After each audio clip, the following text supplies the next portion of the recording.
let us pray. Bishop Pastor God in Heaven, maraming salamat sa isang pagkakataon sa Panginoon na kami piling sinibod po, Lord. Ang aming pagpuligulan ng God, ang mga pagpuling salita natin, magagamit sa pangaraw namin pumumuhay, Lord God, ang magiging palanggalang po namin sa lahat ng ganda ng kaaway, Panginoon. Panginoon, po namin ito, ang bawang isa dito. Kung ito, Panginoon, binuwan ko ng Espiritu, ang mga pusap-isipan ng God, upang lubos namin maunawaan, Panginoon, ang salita, Lord God. Hindi lamang po ito namin sa marinig, Panginoon, na ito'y aling sa pamuhay, Lord God, at may bahagi namin sa aming kapwa, Panginoon. Ito ang aming sa madalangin sa matamis at mga pangyarihan, pangalan ng Panginoon Jesus. Amen. Amen. Ito yung mga bed, Jen. Ang topic kasi natin, ito yung ano, ang team natin is surrounded by the right people. Surrounded. Alam mo naman yung surrounded by the right people. Right na ito. Dito ka. Dito. Sige lang, sige lang. Sige, may ipon. Ay pala, ipon pala. Ay, dyan, sabi na lang. Ay, yun. Sabi na lang. Ay, sa kami na kami. Surrounded by the... Baga, ito nga sa loob ng cellphone kasi. Ito yung mga nag-ipon.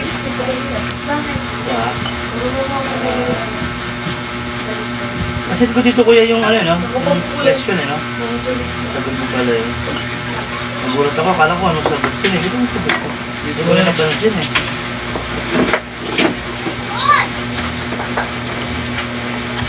Alam mo ito ako. At tanong, ito yung tanong ko, kasi ano ang sentro ng pinag-uusapan sa loob ng cellphone?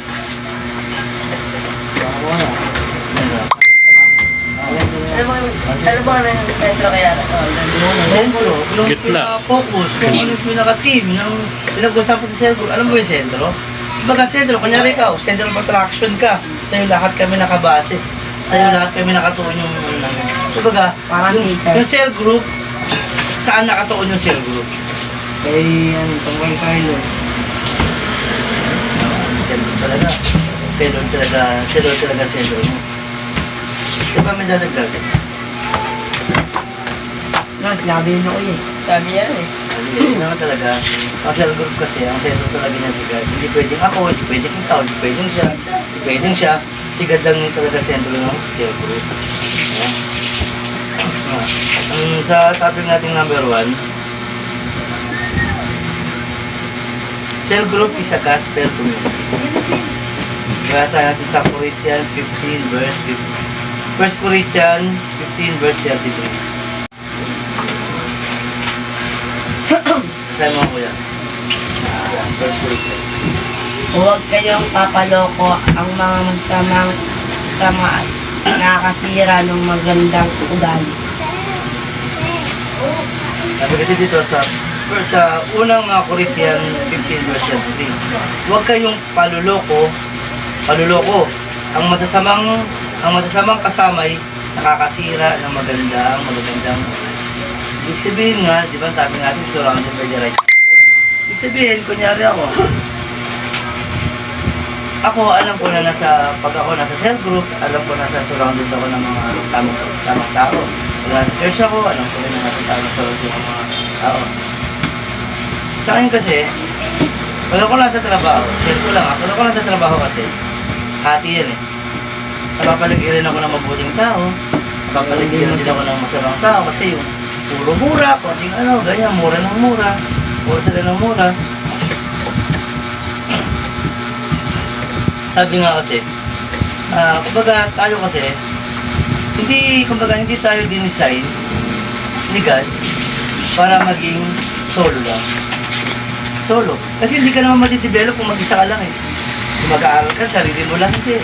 Talukuhan yun. Sabi mag-aaral ka mag-isa mo, sarili ka lang, wala kang kumbaga, wala kang pagsasabihan, walang magtuturo sa'yo. Sabi nga, di ba? Hindi sarili mo kakayahan yung talagang dapat mong pinangahawakan. Ayaw ng Panginoon para maging part ng isang community. Katulad dito, maging isang part tayo ng cell group. Di ba? Kaya sinasabi nga, walang yung ano na kami. No man is an island. Ibig sabihin niyo parang walang taong nabubuhay sa isa lang. Na solo lang, yung sinabi pa nga ni Pastor eh. Walang tinatawag na lone ranger na Christian o as believer. Kasi sabi nga, kung nag-iisa ka, kakainin ka ng mundo. Kasi walang mag-guide sa'yo. Pag solo ka lang, naandyan yung kalaban, mas madali kang makukuha niyo. Kasi hindi o kumbaga, wala nakapaligid sa'yo na mabubuting tao na wag yan, wag ko yan. Hindi mag-a-advise sa'yo na ganito dapat, na ganyan dapat. Kasi kung pag-isa ka lang, mas madali kang makukuha ng mundo. Kakainin ka ng mundo. Mananatili ka sa pamumuhay ng mundo. Yun nga, di ba? Kaya mas mabuting napapaikutan ka ng mga right people. Ano yan kasi, yung sabi nga, we need to belong in the cell. Diba? Kung may sabi nga, kung may nag-i-invite sa'yo sa cell group, sa mga cell group, atinan nyo, sumama kayo. Kasi ibig sabihin na, napakalaking bagay. Ibig sabihin ako sa kanya lang ko, pinag-invite ko kayo sa cell group. Ibig sabihin na, concern ako sa kanya, mahal ko siya, gusto ko siya magbukas. Ganyan. Kasi alam sa, kasi yan eh, yung dalawa kasi yung nag-i-exist sa mundo. Yung right people, yung wrong people, yung wicked people, tsaka yung righteous people. Ito yung mga nasa loob ng cell group. Yung mga nasa loob ng cell group. Ito yung mga right people. Diba? Pero pag nasa loob ka kasi ng cell group, hindi lang sapat yung basta nakikinig ka lang. Yung paulit-ulit sinasabi sa inyo. Hindi basta ka lang nakikinig. Hindi basta yung paglabas mo dito, wala na. Balik ka na sa dati. Walang tumalak sa puso at isipan mo. Ayan. Sa tandaan nyo, dito sa loob kasi ng cell group kasi, sharing to. Sharing. Medyo una ko lang kasi may tinatawag na Bible study. May tinatawag na cellphone. Yung Bible study kasi, kunyari ako yung pinaka-head ng Bible study, ako yung teacher nyo. Nakikinig lang kayo sa akin. Nakikinig kayo sa akin, ako yung teacher ako eh. Bible study. Sa cell group kasi, sharing lahat dapat kayo naka-engage. Lahat dapat kayo nagsasalita. Sharing tayo. Go kung ano yung natutunan mo. Itong past few weeks, ano yung natutunan mo bilang Kristyano, bilang disciple. Kung yung topic ba natin ng last week, na-apply mo ba? Ito yung mga naranasan this week. Yan, ganun dapat. Kumbaga, try nyo lang, i-practice nyo. Practice nyo na hindi lang basta na nakinig kayo ngayon. Bukas makalawa, nakalimutan nyo yung topic natin. Diba? Kumbaga, dapat lahat ng pag-uusapan natin. Kasi ganito yan eh. Kung yung topic natin is na-apply nyo sa meeting natin, na andun pa rin yan. Pwede nyo i-share yan. Yung topic natin last week, ito yung naranasan ko. This week, ito yung mga dumating sa akin. Ito yung mga yan. Yan, yan yung topic natin ayan yung sa topic number 1. Topic number 2 natin. Topic number 2. Cell group is a spiritual community. Yan. Ito sinasabi ni Pastor spiritual community yung cell group natin. Kasi ang cell group kasi, ito nga yung pinag-uusapan kasi dito, gospel. Hindi gossip.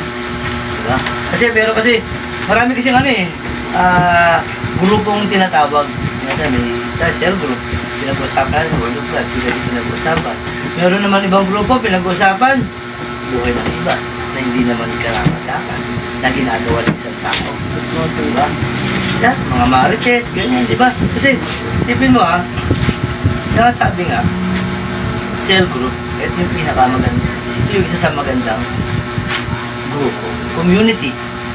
Kasi dito, nag-develop ka. Kahit saan man, kahit saan ka mang church, kahit saan ka mang umati ng cell group, mag-focus ka doon. I-develop mo yun. Doon ka ma-develop kasi. Hindi kasi sinasabi nga ni Pastor na para kang tipaklong. Diba? Nandito ka. Nagtaas mo ng makalawa. Nandito ka. Sunod makalawa. Nandito ka. So baga yung isip mo magulo na. Nation eh. Iba-iba.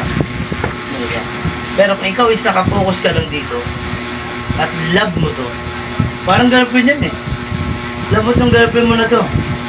Kapag ikaw nakipag-usap ka pa sa iba, malilito ka na. Malilito yung relationship mo dito. Kunya, nagiging maganda yung pakikipag-usap mo sa kanya dito. Masisira sa inyo. Tapos magaganda rin yung pakikipag-usap mo dito. Mawawala na yung attention mo dito sa isa. Di ba? Hanggang sa mabibitawan mo to. Hanggang sa dumating pa yung time na pwede mong paglaruan yung tatlo. Di ba? Na mawawala ka na sa focus. Mawawala ka na sa focus, di ba? Parang ano yan. Ayan yung parang spiritual life. Nandito ka sa community na to. Kinabukasan, nandito ka naman sa kabila. Kinabukasan, nandito ka naman sa kabila. Malilito ka. Malilito ka. Kaya dapat kung saan ka nag-grow, basta tandaan nyo, sabi nga ni Pastor dati, kung saan church ka nag-grow, sa ino ang leader mo nag-grow ka, sa ang community ka nag-i-improve, nag-develop yung faith mo, tumataas yung relasyon mo kay God, focus ka. Kumbaga, wag mo nang lituin yung sarili. Sa akin, lagi akong may nag-invite sa akin. Kung pare ko pa yun, hinong pa ng panganay ko. Lagi akong sinisenda ng mga video, ganyan, about, lagi niya ako niyaya mag-Bible study, ganyan. Although naman kasi, goods naman yun. Kumbaga sa akin, dinidecline ko na. Hindi ako siya dinidecline kasi, nakapokus ako kung nasaan ako ngayon. Kumbaga, dito ako nag-grow. Yan, dito ako nag-grow. Kaya gusto ko siyang ma-develop sa isang community. Yan. Kasi, kung di naman ako nag-grow sa community na to, baka wala na ako dito, matagal na eh. Diba? Baka pakalat-kalat na rin ako, baka umayaw na nga rin ako. Kumbaga, sa community na to, naramdaman ko siya na dito ako nilagay ni God. Dito niya ako dinesign na sumanib sa community na to. Yan. Cell group is a spiritual community. Ang tanong, bakit napakahalaga na ikaw ay kabahagi ng cell group? Bakit? Bakit mahalaga na ikaw ay kabahagi ng cell group? Tumating dyan, bro. Ano na ka ba? Gusto na, ano? Karin ko ba ako yan? Sige, ikaw muna. Wala pa akong isipin. O, ikaw. Para ano, malaman mo yung ano, salita ng Diyos. Salita na kaya? Marco. Marco, ano? Marta Ramos. Ano? Ni Ramos. Hindi, magtanggol, di ba? Oo, wala. Tulad ko yung sinabi na ano, ni Marco Kuya, para malaman yung salita ng Diyos. At syempre, para maipamahagi mo po siya. Ayun lang po. Yun, tama yung sinabi nyo. Pero para malaman mo yung salita ng Diyos. Pero siyempre, hindi mo lang dapat malaman, matutunan, marinig. Tulad ng sinabi ni Kuya Mark Camili. Ay, sorry. Email. Ha? Si Mark Federico, si Pastor Mark Federico. Diba? Ito kasi si Kenneth. Ayun sinasabi ko sa lagi. Pag tayo nag-share group, kahit saan man kayo napupunta sa ganitong gawain, mag-focus kayo. Kasi pagdating ng tanungan, tiyak, pag hindi ka nakapokus, naagaw ka lang ng kalaban. Naagaw ka na, tiyak ako dyan. Kasi tandaan nyo, si Jesus Christ 24/7 yan kumikilos. Ang kalaban 24/7 din niya kumikilos. Sa ganitong gawain, nasa gitna natin si Jesus Christ, yung kalaban nakapaligid dyan. Nasa paligid natin. Kaya kung di ka nakapokus, tiyak ako, wala kang matututunan kahit isa. Paglabas mo doon, tuwang-tuwa yung kalaban kasi nakuha ka. Yan ang tatandaan niya. Go, Kuya. Nakalit tanong. Bakit napakahalaga na ikaw ay kabahagi ng circle? Mahalaga kasi para may matutunan tayo sa salita ng Diyos, saka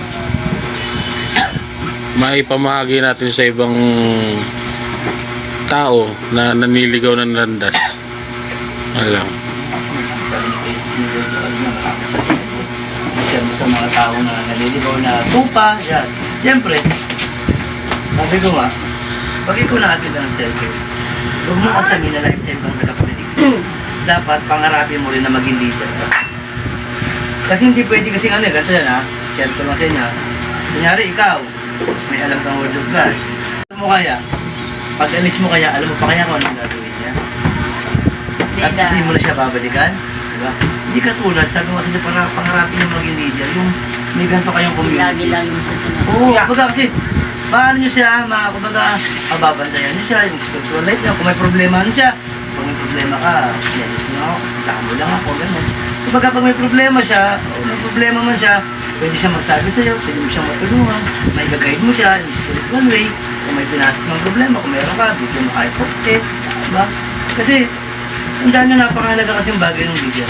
Magyara ko, gusto ko ako hanggat maaari nga, gusto ko makabuild ako ng leader. Ayaw ko na habang buhay kasama ko kayo eh. Gusto ko mag-explore kayo. Gusto ko may sarili kayong maging leader kayo. Kasi nga, hindi tayo nagpaparami ng discipleship ng member. Dapat sikapin natin magparami tayo ng leader.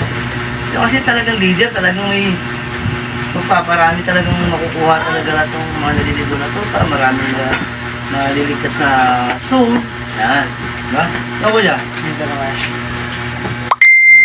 Bakit kulot yung buhok mo? Kasi, Heriban.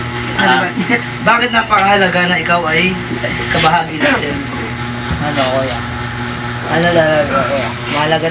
Mahalaga talaga na kabahagi tayo sa kasi kung magsiself group ka lang bata, hindi mo sinasa puso, ay di walang ano kuya, parang wala kang natutunan sa Diyos. Parang kung gusto mo na ano, uy, may pagkain dito, hindi dapat yan kuya. Dapat kaya ano, kapag magsiself group dapat kuya ano, dapat mo isa puso, isa isip, isa gawa, salita ng Panginoon na ano, na ibahagi mo din yung salita ng Panginoon sa mga ibang tao na ano, katulad ng mga ano, katulad ng mga naliligaw na sabi ni Kuya Jawar na tapos ano kuya, yun na lang ko. Hindi ako kami sabi niya, yung nakaposin mo, siyempre hindi ka lang basta atin dito kasi may pakay ka. Iba kasi yung pakay ng ano, yung atin na kasi kain. Kasi tandaan nyo, okay yung pagkain. Pero ang pinakamahalaga sa lahat is spiritual food. Tapos yung nakikita. Yan. Kasi hindi pwede rin ano eh, ito isa pa hindi kayo atin dito kasi, hindi kayo pupunta rito kasi pupunta yung kaibigan nyo. Pag hindi pumunta yung kaibigan nyo, hindi na rin kayo pupunta. Yung mga ganun gawain. Alam nyo kasi, kung ikaw talaga is nakapokus na kay God, ang cell group is alam mo kung anong oras, anong petsa, umaga pa lang ng Sabado, naka-ready ka na dyan. Alam mo oras. Amen ka na yan. Oras, pupunta ako na po rin. Diba? Kung saan man kami, binyo pupunta ako sa hindi pwede yung na hindi umatin yung isa, hindi na atin lahat.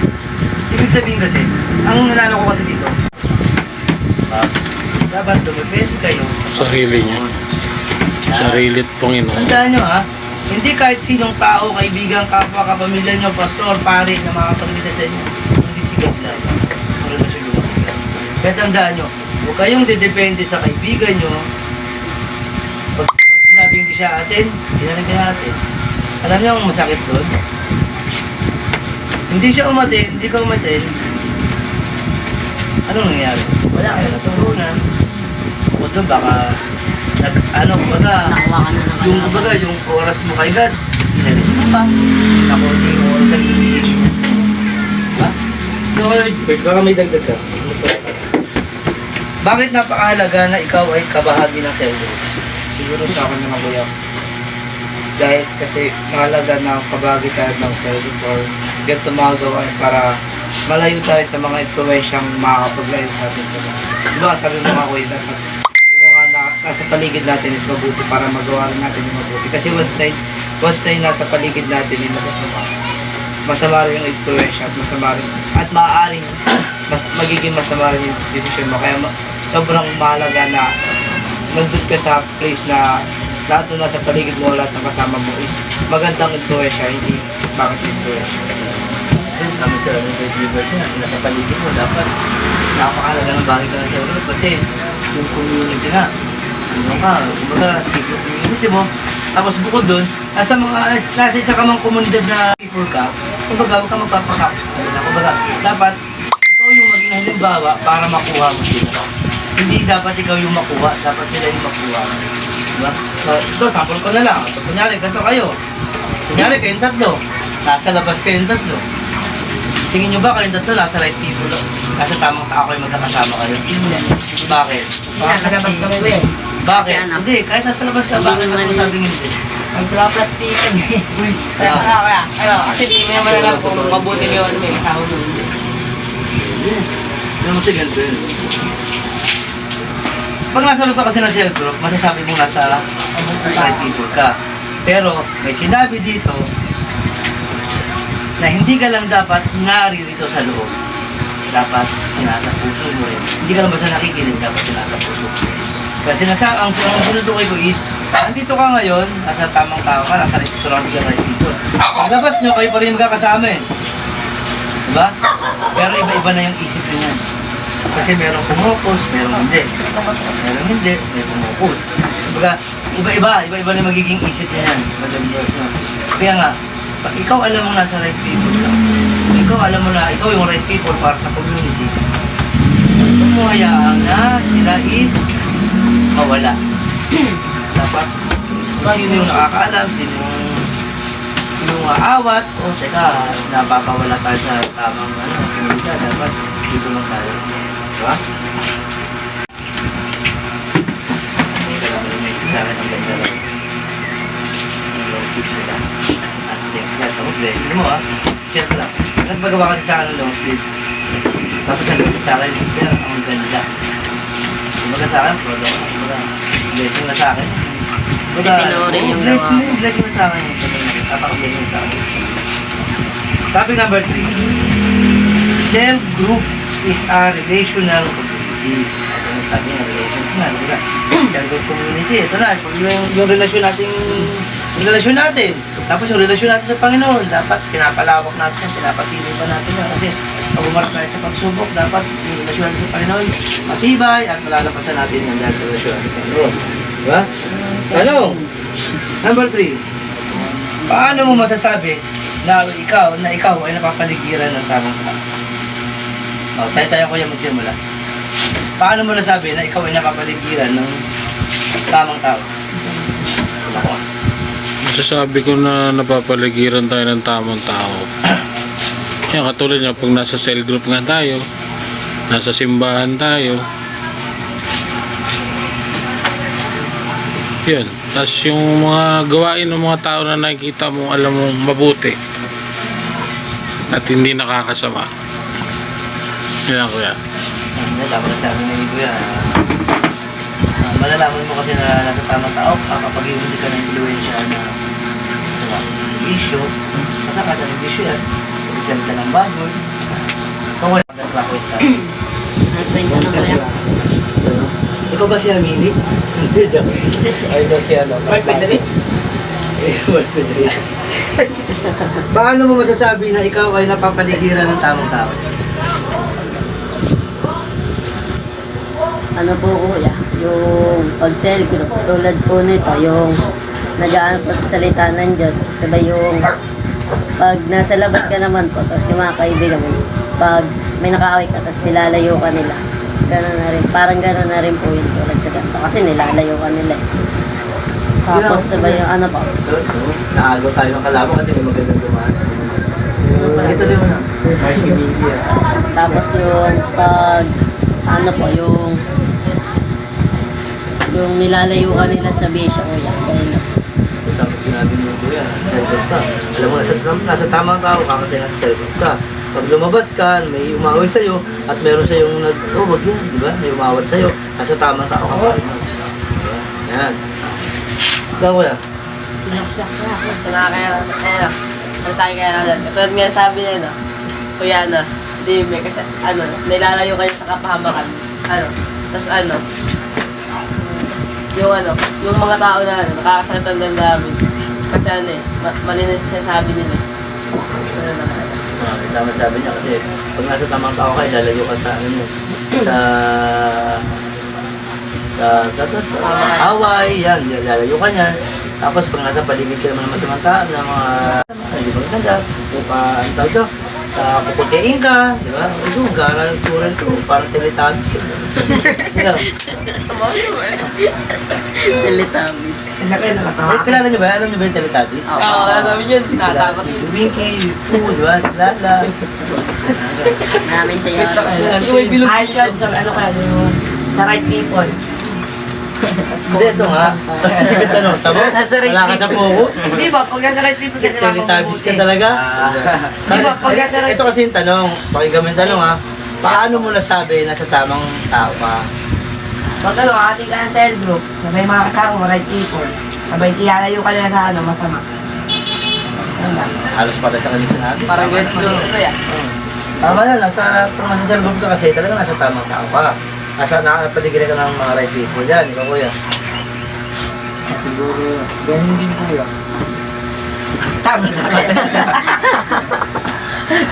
Nasa ano rin, nasa cell group. Totoo naman kasi.